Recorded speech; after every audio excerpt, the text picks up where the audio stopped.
Assalamualaikum warahmatullahi wabarakatuh.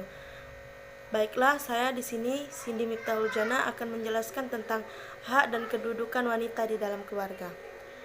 Di dalam keluarga, perempuan dapat berperan sebagai ibu, istri, ataupun anak. Semua peran tersebut menuntut adanya tugas sesuai dengan perannya. Yang pertama, perempuan sebagai ibu. Sebagai ibu, tugas perempuan yang pertama dan utama yang tidak diperselisihkan lagi ialah mendidik generasi-generasi baru.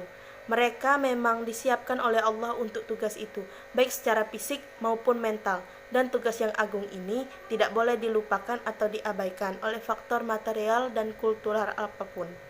Selain itu, tugas perempuan adalah beribadah kepada Allah Subhanahu wa Ta'ala. Tinggalnya ia di dalam rumah merupakan perintah dari Allah Subhanahu wa Ta'ala dan dapat beribadah dengan tenang. Allah Subhanahu wa Ta'ala berfirman, yang artinya, dan hendaklah kamu tetap di rumahmu, dan janganlah kamu berhias dan bertingkah laku seperti orang-orang jahiliyah yang dahulu, dan dirikanlah sholat, tunaikanlah zakat, dan taatilah Allah dan Rasulnya. Sesungguhnya Allah bermaksud hendak menghilangkan dosa dari kamu. Selanjutnya, perempuan sebagai istri. Perempuan sebagai istri memiliki peran yang sangat penting.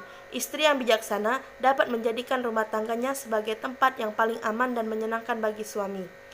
Istri dapat berperan sebagai teman baik. Teman suami mencurahkan perasaan hatinya, mendinginkan suasana ketika hati sedang panas, sehingga suami memperoleh motivasi baik dalam hal mencari nafkah maupun beribadah. Telah termaktub dalam Al-Quran sebagai petunjuk bagi umat manusia yang datang dari Rabbul Alamin. Dalam Rabbul Alamin, Allah yang maha memiliki hikmah.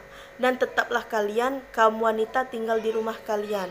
Maha benar Allah Subhanahu wa Ta'ala dalam segala firman-Nya. Posisi perempuan sebagai seorang istri atau ibu rumah tangga memiliki arti yang sangat urgent. Bagaimana dia merupakan salah satu tiang penegak kehidupan keluarga dan termasuk pemeran utama dalam mencetak tokoh-tokoh besar. Sehingga tepat sekali ungkapan, di balik setiap orang-orang besar ada seorang wanita yang mengasuh dan mendidiknya. Mungkin hanya itu yang dapat saya sampaikan. Akan dilanjutkan lagi oleh teman saya yang bernama Tania Oktaviani. Terima kasih. Wassalamualaikum warahmatullahi wabarakatuh. Bismillahirrahmanirrahim. Saya Tania Oktaviani. Saya di sini ingin melanjutkan menjelaskan tentang materi kami, yaitu tentang hak-hak perempuan.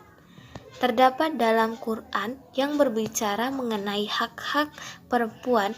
Itu terdapat dalam Quran Surah An-Nisa ayat 32, yang artinya bagi laki-laki ada bagian dari apa yang dianugerahkan kepadanya, dan bagi perempuan ada bagian dari apa yang dianugerahkan kepadanya. Dalam ajaran Islam, perempuan diberi hak yang cukup banyak, seperti hak waris, hak di luar rumah, hak dalam memperoleh pekerjaan, hak politik, hak kesaksian, hak menentukan jodoh, hak mendapatkan pendidikan, dan lain sebagainya. Dalam pandangan Islam, Al-Quran telah mendasari penyadaran integratif tentang esensi perempuan dalam berbagai hal sebagai mitra kesejaran pada laki-laki.